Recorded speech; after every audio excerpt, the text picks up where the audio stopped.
अस्सलाम वालेकुम। आज का हमारा मौजू व्हाट इज़ ग्रामर।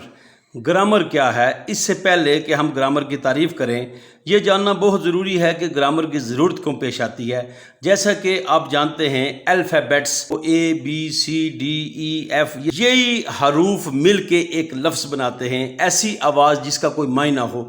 ये कौन तय करेगा कि कौन से हरूफ मिल के जो लफ्ज़ बन रहा है ये वर्ड है भी कि नहीं? यानी कि आप कोई भी दिल करे आप AJKL लिख दें, बज़ाहिर ये एक लफ्ज़ लगता है लेकिन ये लफ्ज़ नहीं है। वर्ड कौन सा होगा? जो डिक्शनरी में मौजूद होगा, जिसका कोई मीनिंग होगा। लिहाजा ये वर्ड मिल के सेंटेंस बनाते हैं। अब किसने इस तरतीब को हमें गाइड करना है कि इसकी तरतीब कैसे रखी जाए, अल्फाज को किस तरह तरतीब दिया जाए तो वो सेंटेंस बनेगा। लिहाजा ये सारी रहनुमाई जो हमें फ़राहम करती है कि कौन से हरूफ मिल के लफ्ज़ बनाते हैं और कौन से लफ्ज़ मिल के किस तरतीब के साथ जुमला बनाते हैं, इसी को हम ग्रामर कहते हैं। Let's start our topic. What is grammar? According to Oxford dictionary, Oxford dictionary के मुताबिक ग्रामर की तारीफ क्या है? The rules in a language for changing the form of words and joining them into sentences. यानी कि ऐसे कवानीन ज़बान के अंदर जो किसी लफ्ज़ की फॉर्म को, उसकी हैत को, उसकी शक्ल को बदल दें और या उन सब लफ्ज़ों को मिलाकर एक फ़िक्रा तरतीब दे दे। यानी ग्रामर इस हवाले से रहनुमाई करती है कि लफ्ज़ की बनावट को कैसे तब्दील किया जाता है, कहाँ पर जे की आवाज़ देती है, कहाँ पर के की आवाज़ देता है, फिर उन लफ्ज़ों को किस तरह उनका गुलदस्ता बनाकर एक जुमला बनाया जाता है। इसी तरह another definition of grammar, grammar is the system of a language. ये लैंग्वेज का एक ऐसा निज़ाम होता है as the rules of a language, जिसमें लैंग्वेज के रूल्स होते हैं। But in fact no language has a rule. वो कहते हैं हकीकत यह है कि किसी ज़ुबान के कोई रूल्स नहीं होते। तो इस बात से ये बात वाज़ेह होती है कि ग्रामर असल में कोई रूल्स नहीं होते। कहीं पर BLOOD हम इसको ब्लड पढ़ रहे हैं तो साथ ही FOOD फूड पढ़ रहे हैं। यहाँ पर फूड की आवाज़ है, वहाँ पर ब्लड की आवाज़ है। इसी तरह एक असूल को आप हर जगह पे लागू नहीं किया जाता। मुख्तलिफ बात समझ ये आती है, इसलिए वो कहते हैं नो लैंग्वेज हैज़ रूल्स।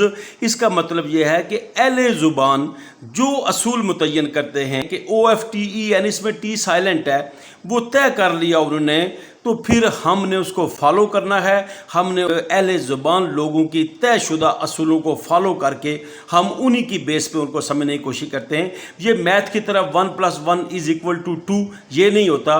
मुख्तलिफ जगह पे रूल जो हैं वो वेरी करते रहते हैं, जिस तरह अहले ज़ुबान ने उस अल्फाज के तलफ़्फ़ुज़ को मुकर्रर किया है। हाँ, उसके बावजूद सेंटेंस बनाने के कुछ रूल्स हैं, जिनको हम तयशुदा रूल्स हैं, उनको फॉलो करके ही हम एक बेहतरीन ग्रामेटिकल करेक्ट सेंटेंस तरतीब दे सकते हैं। According to Cambridge dictionary, Cambridge dictionary के मुताबिक द स्टडी और यूज़ ऑफ द रूल्स, कवानीन का एक जो मुतालिया है या उसका इस्तेमाल है, about how words change their form, कैसे अल्फाज अपनी साख्त को बदलते हैं, and combine with other words to express meaning, कि इस तरह दूसरे अल्फाज के साथ उनका जोड़ बनता है, उनको मिलाते हैं कि उसका एक मफहूम वाज़ेह हो जाता है।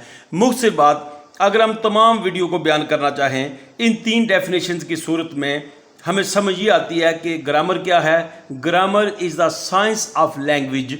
ये ज़ुबान की एक साइंस है जो हमें गाइड करती है कि हरूफ को, कौन से हरूफ को मिलाकर वर्ड बनता है, और वर्ड्स को अगर हमने मिलाना है किस तरह पहले सब्जेक्ट को रखना है, फिर हेल्पिंग वर्ब को रखना है, फिर वर्ब को रखना है, फिर प्रेपोजिशन का इस्तेमाल करना है, और ऑब्जेक्ट को हमने सबसे लास्ट पे रखना है। ये सब्जेक्ट, वर्ब और ऑब्जेक्ट, ये तरतीब हमें ग्रामर ही सिखाती है। हम इसी को फॉलो करके हम हमेशा कहते हैं आई गो टू स्कूल।